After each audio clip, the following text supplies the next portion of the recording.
Parti de Chimay le 14 février, il devrait arriver à Tanger au mois de juin. Son but, récolter des fonds et faire connaître l'association à laquelle il appartient et qui lutte contre la maladie du Noma qui frappe les enfants africains. Aujourd'hui, Paul Depré passe la frontière franco-espagnole. On lui a demandé comment il se sentait après 7 semaines de marche et 1800 km parcourus. Comme tous les périples de cet ordre-là, l'organisme met une quinzaine de jours, une vingtaine de jours à s'adapter. Par exemple, les pieds sont en état.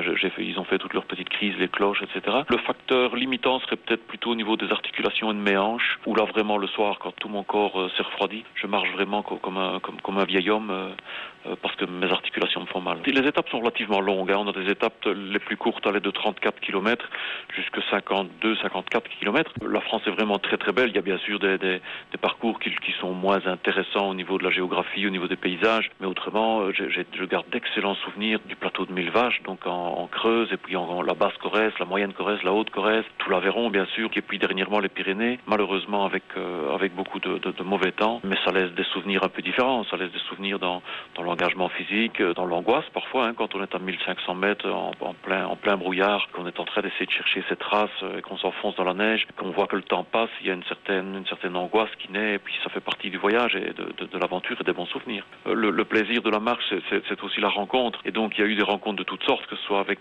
des personnes qui vous accueillent bien sûr chaque soir, mais même parfois des personnes sur le bord de la route ou parfois des animaux, et pas toujours avec des intentions très sympathiques. Il y a toute une série de bons souvenirs bien sûr, qui font partie du carnet de route que je vous invite à aller consulter sur notre site internet. Alors maintenant, une étape importante dans votre parcours, c'est le passage en Espagne. C'est aussi un moment important pour vous? Oui, mais c'est important à plusieurs titres. D'abord parce que c'est symbolique. Je pense que je bascule de l'autre côté des Pyrénées. Quelque part, c'est aussi peut-être la moitié du trajet, la moitié du temps. Et puis je bascule aussi dans une autre langue et je ne parle pas l'espagnol. Donc il va y avoir peut-être un peu plus d'aventure au niveau de la communication. Votre arrivée à Tanger, vous la voyez comment? Vous l'espérez comment? Je l'espère déjà parce que je ne suis pas à l'abri d'un problème physique, une tendinite, une déchirure. Et puis c'est vrai que je l'espère aussi parce que cette semaine de solitude et puis cette autre de plus, les proches manquent un peu bien sûr.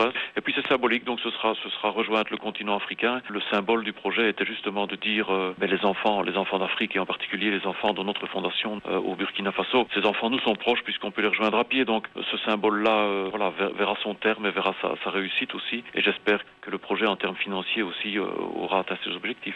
Et si vous voulez suivre le périple de Paul Depré, vous pouvez aller voir son carnet de route sur le site web www.piednomade.be.